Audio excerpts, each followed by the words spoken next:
Astaghfirullah. Bismillahirrahmanirrahim. Assalamualaikum warahmatullahi wabarakatuh.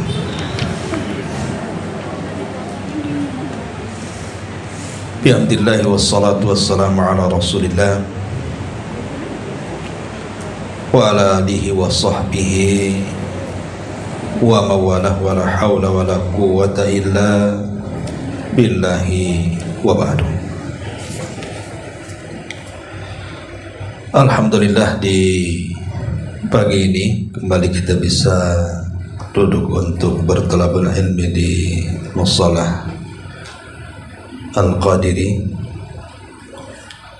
dan kita masih melanjutkan kajian kita, masih membahas kitab Al-Janaiz dari Bulughul Maram, dan kita masuk pada hadis ke-523 dalam kitab aslinya. Baik, kita akan baca hadisnya baru kita terangkan. Wa an Ummi Salamata radhiyallahu anha qalat dakhala Rasulullah sallallahu alaihi wasallam ala Abi Salamata radhiyallahu anhu wa qad shaqqa basaruhu fa aghmadahu thumma qala inna ruha idza qubida tabi'ahu al-basar fadajjan nasun min ahlihi faqala la tad'u ala anfusikum illa bi khairin fa innal malaikata tu'minuna ala ma taqulun thumma qala Allahumma ighfir li Abi Salamata warfa' darajatahu fil mahdiyyin wafsah lahu fi qabrihi wa nawwir lahu fihi wa akhlufhu fi aqibihi, rawahu Muslim.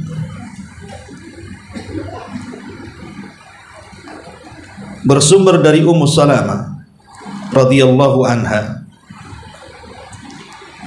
Nama Ummu Salamah adalah sebuah gelar. Nama aslinya Hindun, dan gelar itu dalam Islam atau kunyah itu disunahkan.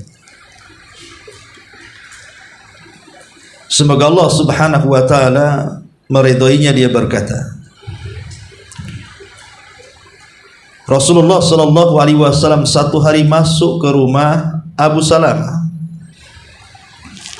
Pada saat itu Rasul melihat matanya, maksudnya kedua mata Abu Salamah masih dalam keadaan terbelalak ataupun terbuka. Maka Nabi SAW kemudian menutup kedua matanya seraya bersabda, sesungguhnya apabila roh itu dicabut dari manusia, maka pandangan mayat pun mengikutinya.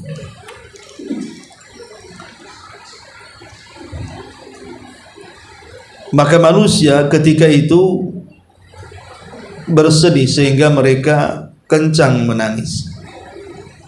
Dari keluarga Abu Salamah, maka Nabi SAW kemudian mengatakan, janganlah kalian berdoa terhadap diri-diri kalian kecuali kebaikan, karena sesungguhnya para malaikat mengaminkan apa yang kalian bicarakan. Kemudian beliau berdoa, ya Allah, ampuni Abu Salamah, angkat derajat Abu Salamah di tempat yang paling tinggi, luaskan kuburnya, terangkan kuburnya, dan gantilah orang-orang terbaik setelah kematiannya. Hadis ini dimasukkan di dalam Kitabul Janaiz karena ada kaitannya tentang adab-adab menghadapi orang yang sudah meninggal dunia. Di sini Nabi Shallallahu Alaihi Wasallam mengatakan bahwa ruh apabila dicabut dari badan seseorang maka pandangan akan mengikutinya. Dan kita tahu bahwa ruh itu dicabut oleh malakul maut dari mulut seseorang. Diawali dari jari jemari kaki, kemudian naik ke atas sampai kemudian di tenggorokan. Ketika ruh sudah sampai di tenggorokan, maka tidak akan ada yang sanggup mengembalikannya. Artinya takdir kematiannya sudah sampai. Itulah yang difirmankan Allah Subhanahu wa taala, hatta idza balagatit taraqi wa qila man rah. Apabila ruh sudah sampai di tenggorokan, maka siapa yang bisa meruqyah dia? Siapa yang bisa menyembuhkan dia? Tidak ada. Makanya kenapa Nabi Shallallahu Alaihi Wasallam membatasi waktu bertobat itu sampai ruh di tenggorokan.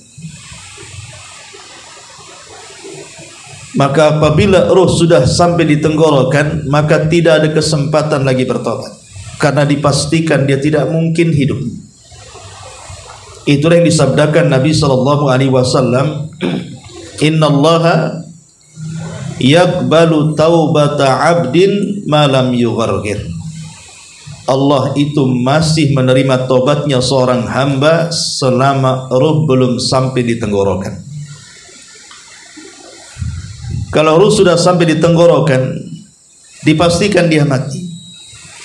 Karena disitulah malaikat maut mencabut ruh seorang insan. Lah ketika ruh itu keluar dari mulut, maka mata itu memandang ruh keluar. Makanya ketika ruh betul-betul keluar dari badan, maka mata sudah tidak bisa ditutup. Umumnya orang meninggal itu melotot karena mengikuti ruh yang keluar. Disinilah Rasul mengatakan, innar ruha idza qubidha tabi'ahul basar. Sesungguhnya apabila ruh itu dicabut dari manusia, maka pandangan matanya pun akan mengikuti ruhnya. Lah Nabi Shallallahu Alaihi Wasallam memberikan sebuah contoh kepada kita. Karena tabiat manusia ketika melihat orang yang sudah meninggal ada perasaan takut. Makanya Nabi Shallallahu Alaihi Wasallam pun menutup kedua mata Abi Salamah. Kemudian melarang siapapun yang hadir di sekitarnya untuk tidak mengucapkan kecuali kalimat yang baik.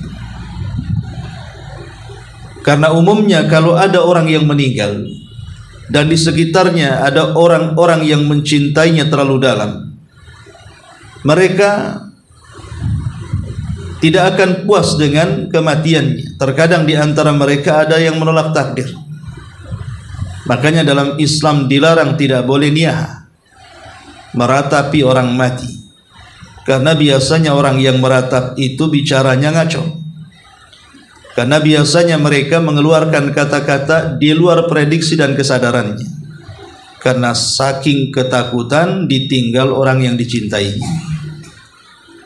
Terkadang mereka sambil menangis mengeluarkan kata-kata yang terkadang dia sendiri tidak sadar mengeluarkannya. Makanya Nabi mengatakan, la tad'u ala anfusikum illa bi khairin.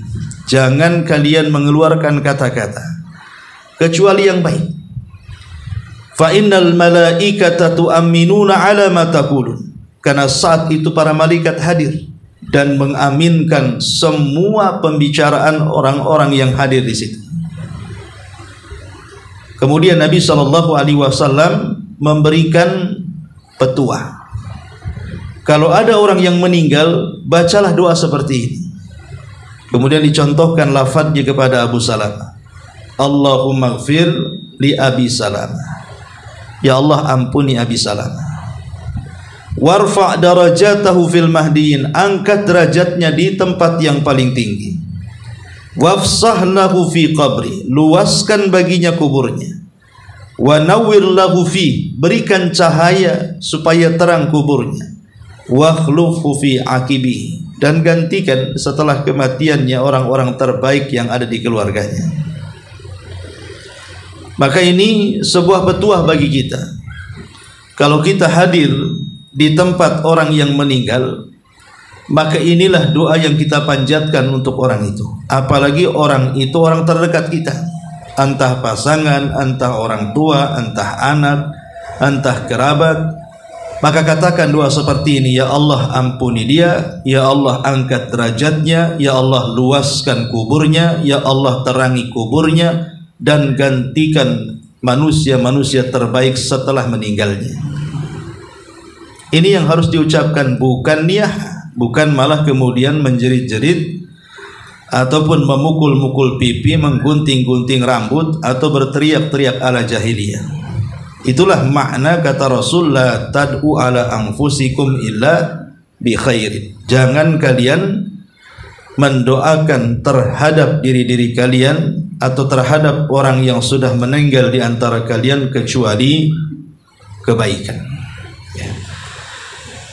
Ma'asyiral muslimat yang dimuliakan Allah Subhanahu wa taala. Tentu ini bagian daripada adab fardu kifayah, di mana Nabi Shallallahu Alaihi Wasallam mengajarkan kepada kita, pertama, doa kebaikan kepada si mayat. Doa kebaikan kepada si mayat. Kemudian yang kedua, disunahkan mengikat dagu agar tidak terbuka. Karena biasanya ruh kan keluar dari mulut, sehingga mulutnya akan terbuka sebagaimana matanya. Makanya Syekh Abdullah bin Jibrin rahimahullahu ta'ala,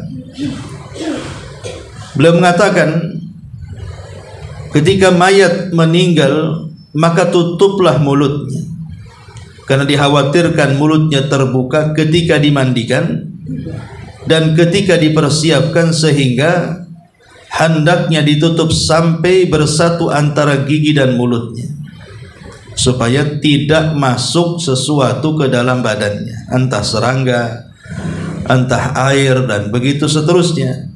Maka sangat dianjurkan untuk diikat dagunya dengan kepalanya.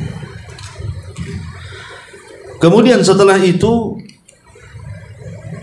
tutuplah dengan kain. Makanya dalam hadis berikutnya, dalam hadis Aisyah radhiyallahu anha, nanti dijelaskan bahwa Nabi SAW ketika meninggal ditutup dengan kain. Kata Aisyah radhiyallahu anha, anna Nabi sallallahu alaihi wasallam hina tuwfiya sujjiya bi burdin habira. Rasul sallallahu alaihi wasallam ketika wafat, beliau ditutup dengan kain hibrah. Kain hibrah itu semacam kain yang bercorak yang berasal dari negeri Yaman. Jadi haruslah ditutup. Kalau sekarang mungkin ya menggunakan kain jarik lah kan itu ya, atau kain-kain yang bisa menutup seluruh badannya, supaya kalau seandainya ada cacat pada si mayat ini tidak membuat gunjingan orang. Karena bagaimanapun kehormatan seorang muslim itu semasa hidupnya saja harus ditutup aibnya, maka ketika mati juga sama. Karena kemuliaan muslim itu baik ketika hidup atau ketika mati, maka sama saja ya. Ma'asyiral muslimat yang dimuliakan Allah Subhanahu wa ta'ala. Baru proses-proses berikutnya yang sudah saya jelaskan, memandikan, kemudian mengkafankan, kemudian menyalatkan, baru kemudian menguburkannya. Baik, di sini ada beberapa faedah yang kita bisa petik dalam hadis Ummu Salamah. Kita tahu bahwa Ummu Salamah dan Abu Salamah adalah dua sahabat Nabi SAW yang tergolong as-sabiqun al-awwal. mereka melakukan hijrah 3 kali. 2 kali ke Habasyah dan 1 kali ke Madinah. Artinya dalam peringkat para sahabat, mereka adalah di puncak para sahabat karena masuk pada ayat At-Taubah ayat 100. As-sabiqunal awwalun minal muhajirin wal ansar. Jadi ini bukan sahabat biasa, tapi sahabat yang mula-mula masuk Islam dan berjuang bersama Nabi sallallahu alaihi wasallam. Banyak penderitaan Ummu Salamah dengan Abu Salamah ini karena memang di permulaan dakwah Nabi sallallahu alaihi wasallam itu banyak tantangan yang luar biasa, yang tidak bisa kita bayangkan bagaimana perlakuan orang-orang kafir Quraisy terhadap para sahabiah ketika itu. Makanya mereka harus hijrah ke Habasyah. Lah saat kemudian kaum muslimin hijrah dari Mekah ke Madinah, maka Rasul menginstruksikan semua sahabat yang ada di Habasyah untuk menyusul hijrah ke Madinah, karena Madinah tempat yang dipilih Allah untuk tempat hijrah Nabi dan para sahabat. Maka semua terfokus hijrah ke Madinah, baik yang dari Mekah ataupun yang sudah terlanjur hijrah ke Habasyah. Termasuk di dalamnya Ummu Salamah, wanita yang pertama kali hijrah. Walaupun kemudian dia terputus hampir setahun dengan suaminya lebih dahulu hijrah, kemudian dia belakangan. Karena memang ada perselisihan antara kabilah Abu Salamah dan Ummu Salamah. Tapi Allah Subhanahu wa taala takdirkan keduanya masih berjumpa di Madinah.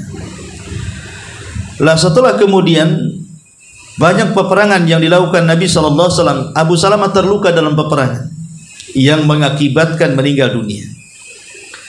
Lah ketika itulah Ummu Salamah seolah-olah tidak percaya suaminya yang selama ini dicintainya meninggal dunia. Karena menurut Ummu Salamah atau menurut Hindu nama aslinya, tidak ada laki-laki di dunia ini yang lebih dia sayangi melebihi suaminya Abu Salamah. Makanya saat meninggal Abu Salamah, itulah penderitaan yang terdalam yang pernah dialami Ummu Salamah. Dia tidak bisa menerima kondisi seperti itu. Makanya saat hilang masa idahnya, banyak para sahabat yang melamarnya. Bukan sahabat kaleng-kaleng, ya, sahabat-sahabat yang sangat besar, Abu Bakar, Umar, Utsman dan yang lainnya, itu menginginkan untuk menikah dengan Ummu Salamah. Padahal Ummu Salamah bukan keluarga kaya, artinya bukan keluarga terpandang, tidak. Tapi Islam mengajarkan bahwa kemuliaan seseorang itu ada pada takwa dan hijrahnya. Dia termasuk wanita pemberani dalam Islam, sangat dikagumi oleh para sahabat. Jasa dia dalam Islam itulah membuat para sahabat kagum dengan dia dan ingin melamarnya. Tapi tidak ada satupun yang diterimanya, karena dia masih mencintai suaminya. Bagi dia suaminya segala-galanya. Walaupun sudah meninggal, maka dia tetap mencintainya. Makanya semua sahabat ditolak dia. Sampai pada waktunya Nabi SAW datang menemui Ummu Salamah dan ingin meminang. Tapi karena Ummu Salamah masih terpaut hatinya dengan Abu Salamah yang sudah meninggal, dia mencoba untuk menolak halus Nabi, tidak mau menerima pinangan Nabi. Ketika Nabi SAW meminang Ummu Salamah, Ummu Salamah hendak menolak halus dengan memberikan 3 syarat dan mengatakan, ya Rasulullah, kenapa engkau mau menikahi diriku? Bukankah satu, saya sudah tua, yang kedua anak-anakku banyak dan mereka masih kecil-kecil, kemudian yang ketiga, dan aku ini wanita pencemburu. Tapi Nabi SAW kemudian mengatakan di hadapan Ummu Salamah, adapun usiamu yang sudah tua, aku juga sudah tua. Apa salahnya orang tua dengan orang tua menikah? Adapun anak-anakmu adalah anak-anakku. Ini juga pelajaran bagi janda-janda yang punya anak dan ingin menikah lagi, maka carilah suami yang juga menyayangi anak-anaknya. Makanya Nabi SAW mengatakan, adapun anak-anakmu adalah anak-anakku. Adapun sifat pencemburu, aku akan berdoa kepada Allah Subhanahu wa taala semoga Allah hilangkan. Akhirnya mau tidak mau, padahal Ummu Salamah mau menolak halus Nabi, tapi ketiga alasannya terbantahkan. Akhirnya kemudian Ummu Salamah pun menikah dengan Nabi SAW dan menjadi satu di antara ummahatul mukminin, ibu-ibunya kaum mukminin. Dan dari seluruh istri-istri Nabi SAW, Ummu Salamah inilah yang paling berakal. Karena Nabi SAW berdoa kepada Allah untuk mengangkat sifat cemburunya, sehingga dia sudah tidak punya cemburu lagi. Makanya perihal-perihal kasus yang ada dia dalam istri-istri Nabi itu, semua yang memecahkannya Ummu Salamah. Kalau ada konflik, maka Ummu Salamah lah yang kemudian berusaha mendamaikannya. Karena satu-satunya wanita yang berakal di antara istri-istri Nabi adalah Ummu Salamah. Lah Ummu Salamah ini, dia menceritakan tentang kisah dirinya dengan suaminya. Satu hari dia ngobrol dengan Nabi SAW soal wanita yang memiliki banyak suami. Sebenarnya dia ingin menceritakan kondisi dirinya, tapi karena dia wanita berakal, dia tidak mau mengutarakannya. Dia mencontohkan wanita lain dan mengatakan, ya Rasulullah, kalau ada seorang wanita, dia memiliki suami kemudian meninggal, kemudian dia menikah lagi, kemudian suami itu meninggal lagi, kemudian dia menikah lagi, kemudian dia yang meninggal. Dari 3 suami ini, kalau 3-tiganya masuk surga, kira-kira si wanita tersebut milih yang mana? Maka Nabi SAW mengatakan, milih yang paling akhir yang kau nikahi. Maksudnya milih yang terakhir yang kau nikahi, itulah yang akan menjadi suamimu di surga. Dari sini kata para ulama fikih mengatakan, kalau ada seorang wanita kemudian menikah dan meninggal, bukan cerai, tapi meninggal. Ya, suaminya meninggal, kemudian menikah lagi, suaminya meninggal lagi, kemudian baru dia meninggal, maka menurut hadis Ummu Salamah, dialognya dengan Nabi SAW, maka dia bersama dengan suaminya yang terakhir. Walaupun ada yang berpendapat mengatakan bahwa ada pilihan bagi istri, dia boleh memilih siapa di antara suaminya yang paling saleh, yang paling tinggi tingkatannya di sorga, maka dia berhak memilihnya. Ma'asyiral muslimat yang dimuliakan Allah Subhanahu wa taala, intinya bahwa Ummu Salamah ini ingin mengutarakan dirinya di hadapan Rasul dengan bahasa kiasan, padahal dia kan menceritakan dirinya sendiri sebenarnya. Ingin mendapatkan jawaban Nabi SAW. Dari jawaban Rasul, baik pendapat yang mengatakan bersama suami yang terakhir atau bersama suaminya yang paling soleh, tetap saja Rasul dua-duanya memang layak untuk menjadi suami daripada Ummu Salamah di surga. Dia juga suami terakhir Ummu Salamah, dan tidak diragukan lagi Nabi SAW manusia yang paling bertakwa, manusia yang paling soleh dan takut kepada Allah Subhanahu wa ta'ala. Lah Ummu Salamah dalam hadis ini menceritakan tentang kisah suaminya yang meninggal dunia, di mana ketika Nabi SAW masuk ke rumah dirinya dan Abu Salamah suaminya, maka ketika itu dia menyaksikan bagaimana Abu Salamah meregang ruhnya, sedang nazak gitu ya. Dan saat nazak itulah manusia sudah mulai menangis dan teriakan tangisannya semakin keras, sampai akhirnya ruh Abu Salamah dicabut oleh Allah Subhanahu wa taala lewat malakul maut. Lah saat dia meninggal itulah kedua matanya terbelalak. Maka Nabi SAW menutup kedua matanya dan menutup mulutnya supaya tidak menakutkan manusia. Di sini pelajaran juga bahwa setiap manusia itu pasti akan mengalami kondisi seperti ini. Setiap manusia, saya, ibu atau siapapun, pasti akan mengalami kondisi seperti ini, di mana kalau sudah waktu takdir kematian kita, maka kita pun akan sama mengalami yang dialami oleh Abu Salamah. Karena sehebat apapun seseorang lari dari kematian, pasti kematian itu akan mengejarnya, walaupun kita berusaha sembunyi di balik benteng kokoh sekalipun.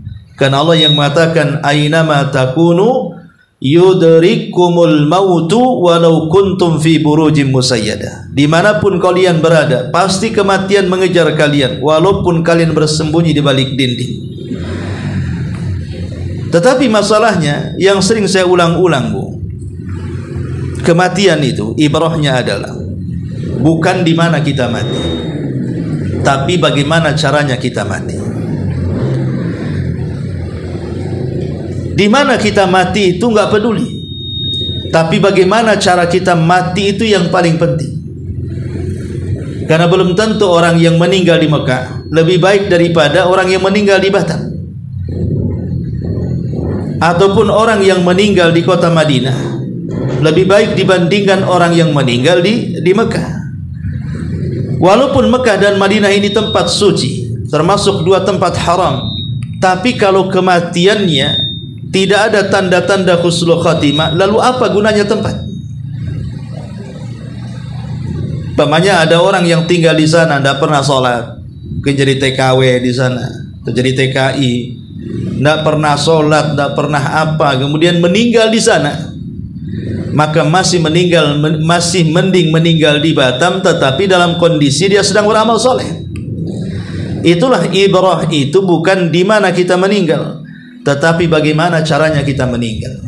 Lihat bagaimana para salaf kita diceritakan banyak kisah. Contoh umpamanya ketika Nafi' Maula Ibnu Umar radhiyallahu an. Nafi itu bekas budak yang dimerdekakan Ibnu Umar dan menjadi ulama besar. Saat kematiannya dikatakan kepadanya, karena saat dia hendak meninggal dia menangis. Kemudian dikatakan, wa ma yubkika ya Nafi, apa yang membuat Anda menangis wahai Nafi?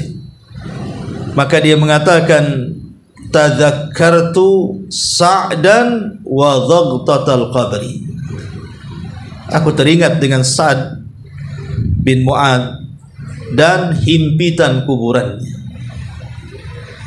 Kemudian dia membacakan hadis Aisyah radhiyallahu anha dan mengatakan, inna lil qabri dhaghtah law kana ahadun najian minha la naja Sa'd bin Mu'ad. Sesungguhnya orang yang masuk ke dalam kubur itu pasti ada himpitannya. Kalau seandainya ada orang yang selamat dari himpitan itu, niscaya Sa'd bin Mu'ad lah orangnya. Kemudian dia menangis. Akhirnya Allah Subhanahu wa taala cabut ruhnya. Dia teringat dengan kuburannya, ya. Bagaimana dia ingin selamat dalam kuburannya saat detik wafatnya. Begitulah para salafus saleh, yang diingat adalah keselamatan. Kemudian juga ketika Sa'id ibn Marwan, seorang ulama salaf, Sa'id ibn Marwan, ketika saat detik-detik wafatnya, dia mengatakan, ya laitani lam akun syai'a. Dia mengatakan, duhai kiranya aku bukan siapa-siapa. Aku bukan siapa-siapa. Artinya aku ini bukan siapa-siapa, sehingga aku tidak melakukan banyak kesalahan. Begitulah rasa takutnya para ulama salaf dulu. Kalau mereka meregang ajal, mereka teringat dosa, teringat azab, dan begitu seterusnya. Makanya ketika Abdullah ibn Ali rahimahullahu ta'ala juga menjelang wafatnya, dia pun sama dengan Nafi menangis. Kemudian dia dikatakan, faqila lahu ma yubkik, dikatakan kepadanya, apa yang membuat Anda menangis? Qala, dia mengatakan, abki li tafriti fil ayyamil khaliyah wa qillati amalil jannati aliyah wa ma yunajjini minan naril hamiyah. Dia mengatakan, aku hanya menangis karena banyak hari-hariku dibuang sia-sia, dan sedikit amalanku untuk menempuh surga yang tinggi, dan aku tidak yakin akan selamat dari neraka yang menyala-nyala. Ya. Begitulah bagaimana para ulama salaf ketika mereka menjelang ajalnya, dia ingat amalannya. Makanya pentingnya seseorang itu tazawud bittaqwa, berusaha untuk membekali diri dengan ketakwaan sebelum ajal datang menjemputnya. Sampai Khalifah Al-Ma'mun, seorang Amirul Mukminin di zamannya, rahimahullahu taala, ya, ketika detik-detik wafatnya dia mengatakan, anziluni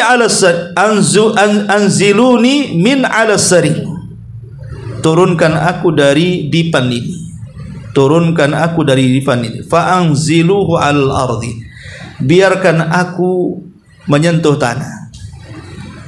Kemudian setelah diturunkan dari dipannya, kemudian dia pun menyentuh tanah. Tiba-tiba pipinya diletakkan di tanah. Kemudian mengatakan, ya man la yazulu mulku irham man qad zala mulku. Wahai zat yang tidak hilang kekuasaannya, kasihi diriku yang telah hilang segala sesuatu dari kekuasaannya. Begitulah para ulama. Dia seorang khalifah, dia menyadari saat detik wafatnya bahwa tidak ada yang langgeng dari kekuasaan kecuali Allah Subhanahu wa taala. Makanya dia minta kepada Allah untuk diberikan rahmat. Ya man la yazulu mulku, wahai zat yang tidak hilang kekuasaannya. Artinya Allah Subhanahu wa taala, irham man qazzala mulku, kasihi seseorang yang sudah hilang kekuasaannya. Sampai Fudail ibn Iyad juga saat detik wafatnya dia mengatakan, aduhai sangat lama perjalanan yang kutempuh dan sangat sedikit bekal yang kubawa. Ma'asyiral muslimat yang dimuliakan Allah Subhanahu wa taala, dan banyak kisah-kisah para ulama salaf dari kalangan sahabat, tabi'in, tabi'ut tabi'in, dan para ulama yang lainnya yang mengajarkan kepada kita, kalau Allah mencabut roh kita, maka sebaiknya dalam kondisi baik menghadap Allah Subhanahu wa taala. Ma'asyiral muslimat yang dimuliakan Allah Subhanahu wa taala. Kemudian juga dalam hadis ini juga Nabi sallallahu alaihi wasallam mengajarkan sebuah doa. Doa ini adalah doa keselamatan. Karena bagaimanapun orang yang meninggal itu sudah tidak bisa beramal. Kata Ali radhiyallahu an, al-yaum yaumul amal wa ghadan yaumul hisab. Kita selama masih hidup di dunia ini tempat kita beramal. Tapi kalau sudah kematian itu yang ada hanya hisab di hadapan Allah. Sehingga orang yang sudah meninggal itu, senyesal apapun mereka ingin dikembalikan ke dunia untuk beramal, tetap saja tidak bisa. Penyesalan yang tidak ada guna. Sehingga Allah Subhanahu wa taala gambarkan di banyak ayat dalam Quran bagaimana orang-orang yang sudah meninggal itu ingin kembali ke dunia.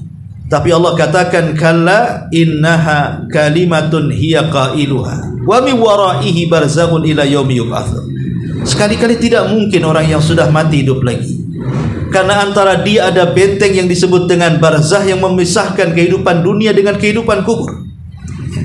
Artinya bahwa orang yang sudah meninggal itu sudah tidak ada lagi kesempatan untuk istighfar, untuk beramal saleh, untuk mencari amalan-amalan yang bisa mengangkat derajatnya, yang bisa meluaskan kuburnya, yang bisa menerangi kuburnya, dan begitu seterusnya.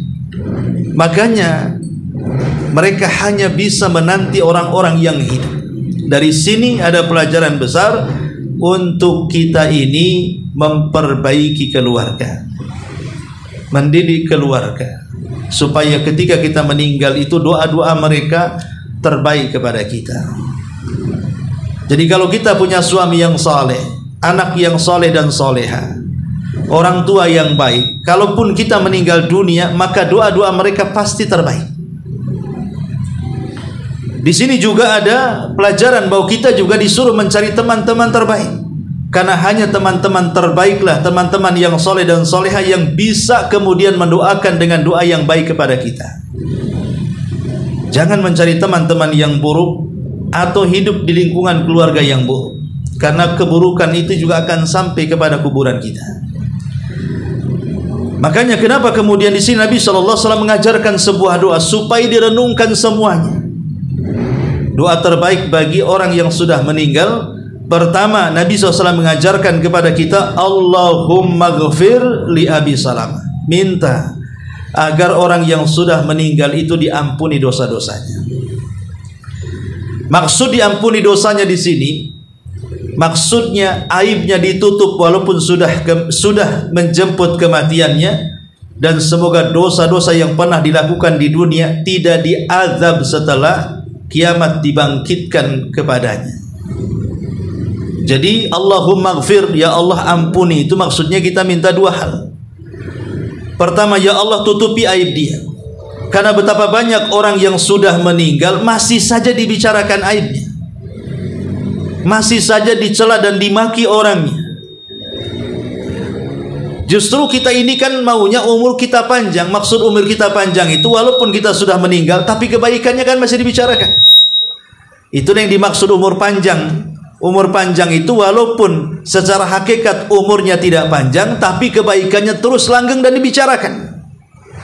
Jangan pula yang dibicarakan keburukannya, karena bagaimanapun keburukan ini juga akan menjadi malu keluarganya. Makanya ketika kita mendoakan orang meninggal, ya Allah ampuni dia, Allahumma gfir, artinya ya Allah tutupi aib dia setelah kematiannya, dan nanti di akhirat jangan sampai dosa yang dilakukan di dunia menjadikan azab bagi dia. Itu makna kita mendoakan Allahumma gfirlah. Makanya penting kalau kita punya orang tua yang sudah meninggal, teruslah kita doakan kepada orang tua kita agar diampuni dosanya, ditutup aibnya, dan tidak diazab karena kesalahannya. Ini yang pertama. Yang kedua, warfa' darajatahu fil mahdiyin. Ya Allah angkat derajat dia di sorga. Kita tidak mengatakan ya Allah masukkan dia ke dalam sorga, karena kalimat mengangkat itu sudah berarti dia masuk sorga. Jadi kita mencari doa yang terbaik. Rasul mengajarkan kepada kita doa yang terbaik. Ketika Rasul mengajarkan ya Allah angkat derajat dia di sorga, artinya dipastikan dia masuk sorga. Jadi Rasul tidak mengajarkan ya Allah masukkan dia ke dalam sorga, tidak, tapi angkat di sorga. Jadi bukan hanya sekedar masuk sorga, di sorga pun diangkat derajatnya.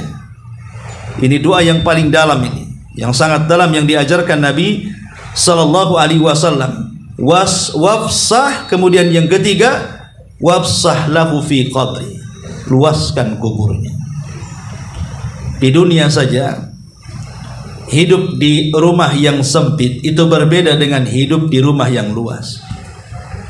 Terkadang rumah sempit ini untuk ngatur barang-barang saja kita dibuat stres. Bukan barang yang stres, kita yang stres ngaturnya. Mau taruh di mana? Taruh di sini nggak bisa jalan. Taruh di situ ngalangin orang. Taruh di sini nggak bisa sholat, taruh di situ tamu duduk di mana, dan begitu seterusnya. Tapi kalau rumah yang luas saja, luas ini dada pun ikut luas karena sedang menatanya. Maka begitu juga ruangan di kuburan itu, bagi orang-orang yang diluaskan kuburan sejauh mata memandang, tidak akan sesak hidup dalam kuburan itu. Karena bagaimanapun kuburan itu hanya 1 kali 1,5 meter saja, kecil, ya kan? Tetapi itu zahirnya, hakikatnya tidak demikian. Bagi orang-orang yang kafir tentu akan disempitkan lagi, tetapi bagi orang-orang yang beriman maka akan diluaskan sejauh mata memandang. Ada dalam riwayat 70 hasta. Kemudian yang keempat, wa nawwir lahu fi, ya Allah berikan cahaya kepadanya. Seandainya Bu, saya buat logika, ibu berada di ruangan, tertutup, tidak ada pintu, tidak ada jendela, tidak ada kipas, tidak ada AC, tidak ada penerangan. Jangankan lama-lama, gelap gulita, 1 hari 1 malam saja, ibu suruh uka-uka di situ, duduk gitu ya. Coba, apa nggak sesak dadanya Bu? Padahal cuma 1 hari saja, 1 hari 1 malam suruh duduk di kursi dalam ruangan seperti itu. Bagaimana orang yang masuk kuburan, dia akan tinggal selamanya di situ sampai kiamat dibangkitkan. Bagaimana kalau yang meninggal sejak zaman Nabi Adam sampai hari ini kiamat tidak dibangkit-bangkitkan? Atau sejak zaman Fir'aun sampai sekarang kiamat juga tidak dibangkit-bangkitkan? Berapa lama mereka hidup di alam kubur itu? Dan bagaimana kondisi orang-orang yang mendapatkan azab kubur itu? Walaupun bagi orang-orang yang beriman tentu lamanya kiamat itu tidak menjadikan dia bosan dalam kuburannya. Kenapa? Karena Allah Subhanahu wa taala tidurkan seperti pengantin baru. Kata Rasul, nim naumatal arush, tidurlah engkau seperti pengantin baru. Artinya sejak dia masuk kubur, dia ditidurkan, kemudian dimimpikan dengan berbagai macam mimpi indah karena ruhnya dimasukkan ke dalam sorga. baru dibangunkan setelah kiamat hampir mendekati kehancuran. Ketika tiupan sangkakala pertama mau ditiupkan baru dibangunkan. Kemudian diberitahu kondisinya, keluarganya, dan begitu seterusnya. Dia pun meminta segera untuk dibangkitkan kiamat. Nah, di sini pentingnya cahaya dalam kegelapan. Di dunia saja kita tidak mau terjebak dalam kegelapan. Pasti ingin cahaya. Ketika kita tidur tiba-tiba listrik mati gitu ya, nggak ada lilin, handphone pun lobet dan begitu seterusnya, rasanya pengap. Tapi ketika ada cahaya, terkadang kita tenang. Itulah fungsinya Rasul mengatakan wa nawwir lahu fihi. Ya Allah, terangi kuburnya supaya jangan gelap, karena memang kuburan itu gelap. Tetapi cahaya itu hanya akan diberikan dari amal solehnya, bukan dari luar kuburan. Karena ada orang yang menerangi kuburan ditaruh lilin di atas kuburan. Itu tidak ada ngaruh. Sebagaimana orang meletakkan payung di atas kuburan itu tidak ngaruh. Jadi yang mempengaruhi cahaya, luas, pengangkatan derajat dan ampunan itu semua ditentukan amalnya. Wakhlufhu fi aqibihi. Wakhlufhu fi aqibihi artinya ya Allah, gantilah setelah meninggalnya Abu Salamah dengan keluarga yang terbaik. Ini doa bagi orang yang meninggal. Karena hadis ini sebenarnya ada lanjutannya. Nabi SAW mengajarkan kepada Ummu Salamah, ini kan bahasanya doa bagi yang korban, tapi doa bagi keluarga korban. Maka Nabi SAW mengajarkan kepada siapa? Kepada Ummu Salamah dalam riwayat yang lain, agar Ummu Salamah mengatakan dan berdoa, Allahumma hjurni fi musibati. Katakan wahai Ummu Salamah, ya Allah, berikan ganjaran pahala akan musibah yang menimpaku. Jadi kepada orang yang telah meninggalkan kita, kita berdoa dengan doa 5 perkara ini. Ya Allah ampuni, ya Allah angkat, ya Allah luaskan, ya Allah terangi dan gantikan dia yang terbaik setelah kematiannya. Maka bagi orang yang ditinggal orang meninggal, minta sebanyak-banyaknya kepada Allah Azza wa Jalla untuk supaya dosanya dihapuskan karena musibah yang menimpanya. Karena di antara fungsi musibah yang Allah turunkan kepada kita ini, musibah kan bermacam-macam. Lah salah satunya juga ditinggal orang yang dicintainya. Entah suaminya, entah orang tuanya, entah anaknya, itu bagian daripada musibah berat. Ya. Makanya di balik musibah itu, selain daripada dihapuskan dosa-dosanya kalau dia sabar dan mengharap pahala, juga akan diberikan pahala besar. Makanya kenapa kemudian Rasul mengatakan kepada Ummu Salamah, Quli Allahumma hjurni fi musibati. Ya Allah, berikan pahala akan musibah yang menimpaku. Maka katakan yang diajarkan Rasul kepada Ummu Salamah ketika ibu-ibu mengalami musibah, musibah apapun, tidak mesti musibah meninggal orang yang dicintai. Entah musibah kesehatan, entah musibah ekonomi, entah musibah keluarga, entah musibah apapun. Maka ketika saat kena musibah, minta kepada Allah agar musibah itu menjadi penyebab Allah memberikan pahala yang besar. Katakan seperti yang diajarkan Rasul kepada Ummu Salamah, Allahumma hjurni fi musibati. Ya Allah, berikan pahala akan musibah yang kau timpakan kepadaku. Supaya tidak sia-sia kita mengalami musibah, justru di balik musibah itu membawa nikmat. Inilah diantara keterangan singkat dari hadis 523. Mungkin sampai di sini. Sebelum saya tutup, silakan kita buka tanya jawab.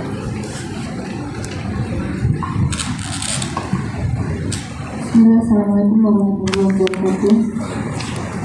Abang Ustaz, ini ada beberapa pertanyaan yang masuk. Pertanyaan yang pertama, Ustaz, cahaya yang tadi Ustaz jelaskan di dalam alam kubur itu kan dari amal yang mana, Ustaz? Sepengetahuan kami itu amalnya berasal dari bacaan Al-Quran surat Al-Mulk. Apakah ada amal lain selain daripada amal yang disebutkan tadi, Ustaz? Ya, alhamdulillah. Ya, alhamdulillah. Amalan-amalan yang bisa membuat seseorang itu mendapatkan cahaya di dalam kubur itu ya banyak. Sangat banyak sekali, dan ini sudah saya jelaskan sebenarnya, bisa dilihat di YouTube ya. Tapi yang jelas bahwa cahaya bagi seorang mukmin itu bukan dihajatkan saat dalam kubur saja. Sejak di dunia kita berhajat kepada cahaya, terutama cahaya hidayah. Karena orang yang melangkah dengan kegelapan tanpa hidayah itu seperti orang buta yang berjalan, dia bisa nabrak apa saja. Di dunia terkadang Allah berikan cahaya. Seperti apa cahaya? Seperti orang yang qiyamul lail. Kata Nabi SAW, syaraful mu'min qiyamuhu bil lail. Kemuliaan seorang mukmin itu ada di salat malam. Orang yang sering salat malam, Allah akan berikan cahaya kepada wajahnya. Kemudian juga cahaya dalam kuburnya. Kenapa kita penting kita mendapatkan cahaya dalam kuburnya? Sebab tidak enak orang hidup dalam kegelapan. Lah di antara amalnya ya banyak gitu ya. Di antara yang membaca Al-Qur'an secara umum, secara khusus surah Al-Muluk ya. Kemudian juga berwudu, itu di mana semua cahaya akan muncul di anggota badannya. Kemudian orang yang tidak mencabut bulu ubannya, bulu uban itu akan menjadi cahayanya, dan banyak lagi, ini sudah saya bahas ya, detik-detiknya. Kemudian juga kelak pada hari kiamat di padang mahsyar, tentu ini lebih penting dan berhajat lagi kepada cahaya. Karena saat proses hisab telah selesai, maka Allah Subhanahu wa taala membentangkan satu titian di atas jahanam, di mana semua orang yang beriman harus melewatinya. Disitulah Allah gelapkan semuanya. Tidak ada lagi yang sanggup melihat sampai jari jemarinya. Disitulah Allah bagi-bagikan cahaya. Cahaya ini sesuai dengan amalannya. Ada yang besar, ada yang kecil, ada yang kadang padam, kadang terang gitu ya. Hanya modal untuk melintasi titian itu. Maka siapa yang paling besar cahayanya, maka dia akan mudah untuk meniti titian itu. Maka siapa yang paling kecil cahayanya, maka akan sulit untuk menyeberangi titian itu. Terkadang yang lebih sulit lagi, terkadang muncul cahaya, terkadang gelap. Itulah orang munafik. Ketika di dunia mereka menipu Allah dan Rasulnya dan orang-orang yang beriman, sekarang al-jaza min jinsil amal. Allah sedang menipu mereka dengan cahaya. Apabila kemudian cahaya yang Allah berikan padam, maka mereka terdiam menunggu orang yang lain lewat. Apabila orang yang lain lewat itu memiliki cahaya, maka dia mengatakan naqtabis min nurikum. Bisa enggak aku ikut cahayamu untuk melintasi titian? Tapi orang yang beriman tidak akan tertipu dengan orang munafik. Orang beriman akan mengatakan, kembalilah ke belakang, cari cahayamu kembali. Akhirnya di ke belakang rupanya ada dinding ya, yang sebelahnya azab dan sebelahnya rahmat. Dia tertipu, disangkanya rahmat azab, disangkanya azab rahmat. Akhirnya dia masuk ke dalam jahanam. Ya, jadi amalan-amalan secara umum, amal soleh itu akan memberikan cahaya. Amal apa saja ya, secara umum. Tapi juga ada amalan secara khusus yang mungkin maksudnya kalau amalan secara khusus itu akan lebih cepat mendapatkan cahayanya dan lebih besar, lebih terang lagi. Tetapi amalan umum ya juga salah satu sumber mendapatkan cahaya. Wallahu a'lam.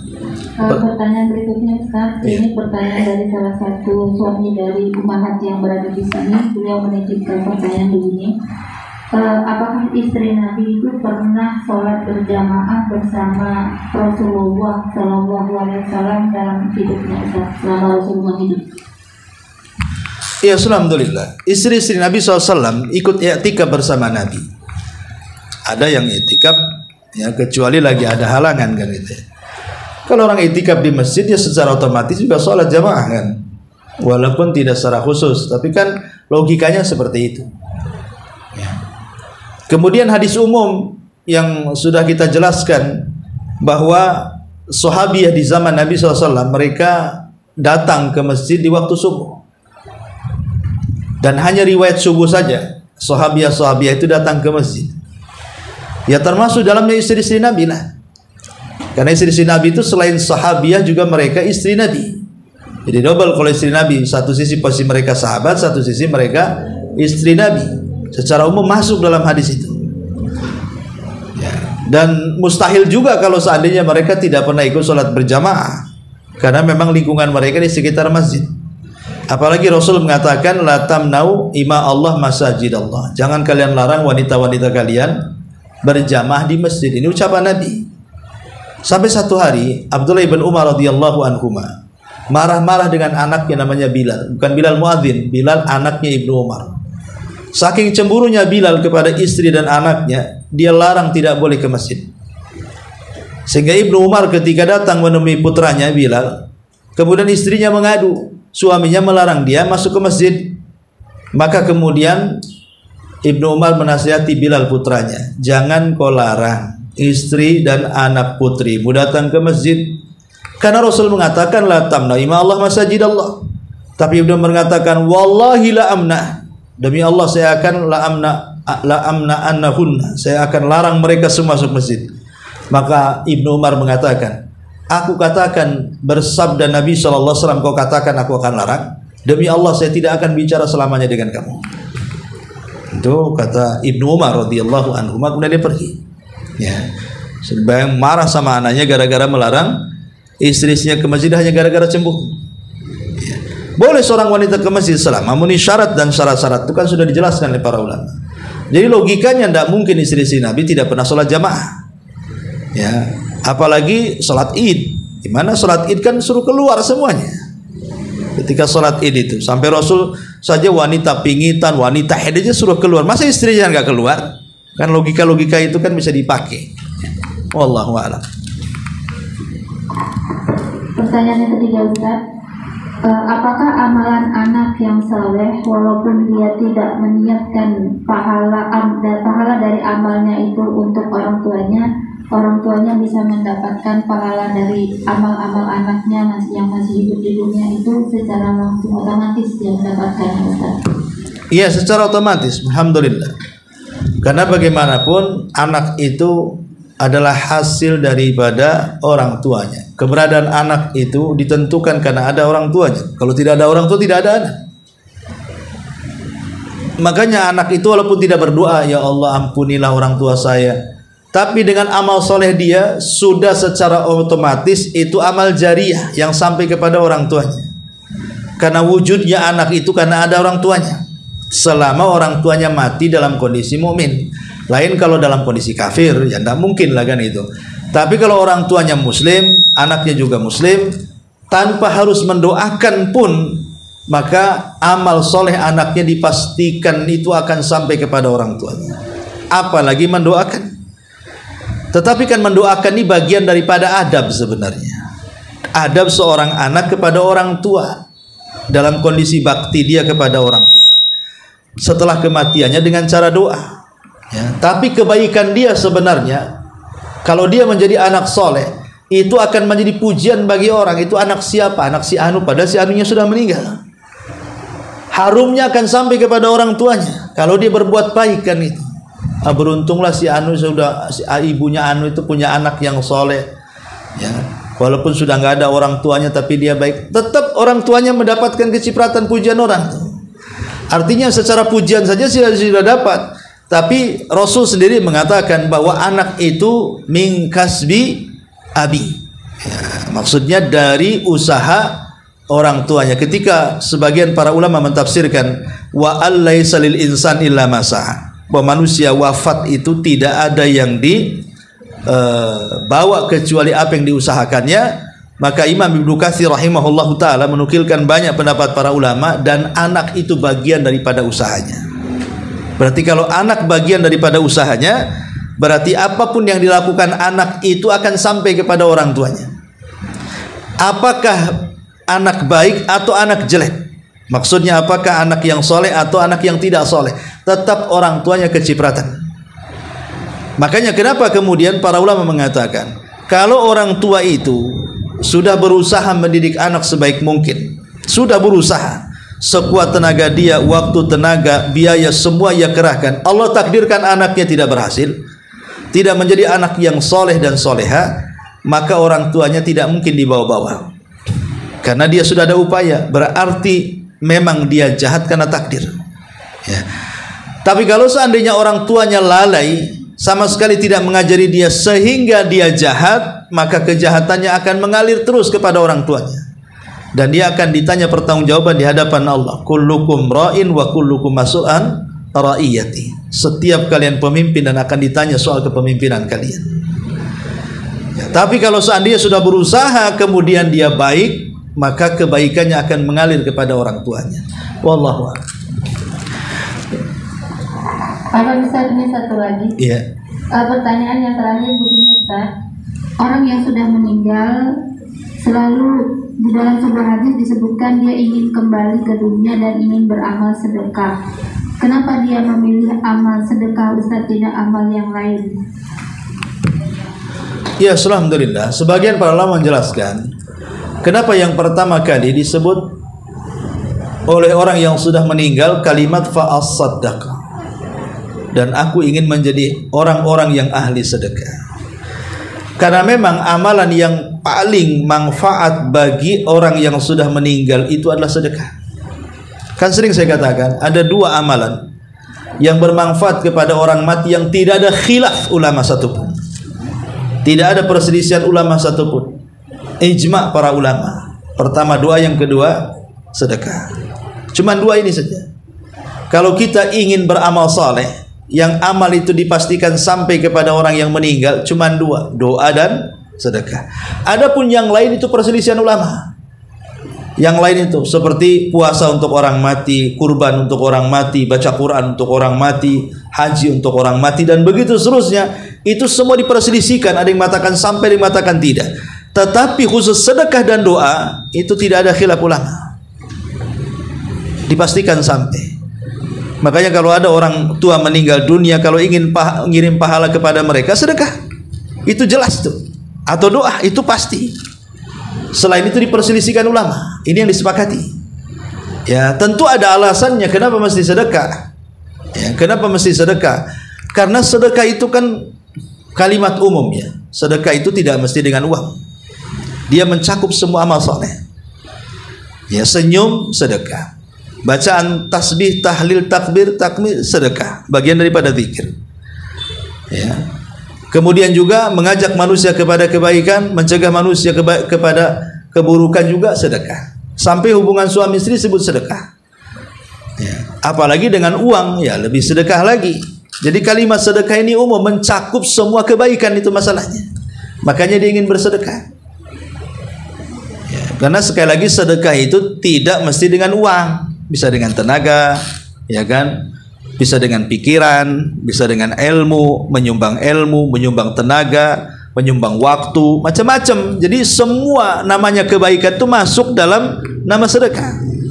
Itulah yang kemudian kenapa orang-orang yang meninggal itu ingin bersedekah. Apalagi yang lebih khusus, ada yang namanya sedekah jariyah. Ya, sedekah jariyah itulah yang kemudian disabdakan Rasul, idza mata ibnu Adam inqata amaluhu illa min thalathin, shadaqatin jariyah. Sedekah yang mengalir. Jumhur, mayoritas para ulama mentafsirkan maksudnya sedekah yang mengalir adalah wakaf. Ya, maksudnya adalah wakaf. Ya, wakaf itu artinya bersedekah yang sifatnya permanen, bangun masjid, bangun pesantren, ya, bangun air untuk kaum muslimin. Pokoknya yang sifatnya permanen gitu. Lain kalau ngasih makan kan langsung habis tuh. Ya, ngasih makan orang miskin langsung habis. Kasih makan anak yatim dan begitu. Tapi kalau dalam bentuk bangunan, maka itu mengalir selama dipakai dan dimanfaatkan, maka pahalanya terus mengalir. Jadi sebagian para ulama maksudnya sedekah jariyah di sini artinya wakaf. Ya, tapi kalau untuk di Batam wakaf tanah kan tidak bisa ya. Karena bagaimanapun wakaf tanah di Batam, tanah siapa yang milik di Batam? Tidak ada orang yang punya tanah di Batam. Siapa yang punya tanah di Batam? Semua milik pemerintah. Ya, mungkin wakaf hak guna bangunan, mungkin lah gitu ya. Ya, hak guna bangunan. Kalau wakaf tanah nggak ada. Makanya bingung. Salah satunya hukum yang tidak di Batam ini wakaf tanah. Ya, sampai sekarang dibahas pun tidak kelar-kelar kan itu. Karena masih milik pemerintah. Wallahu a'lam. Ya, sampai di sini. Subhanallah bihamdika, asyhadu an la ilaha illa anta, astaghfiruka wa atubu ilaik. Allahu taala alam. Assalamualaikum warahmatullahi wabarakatuh.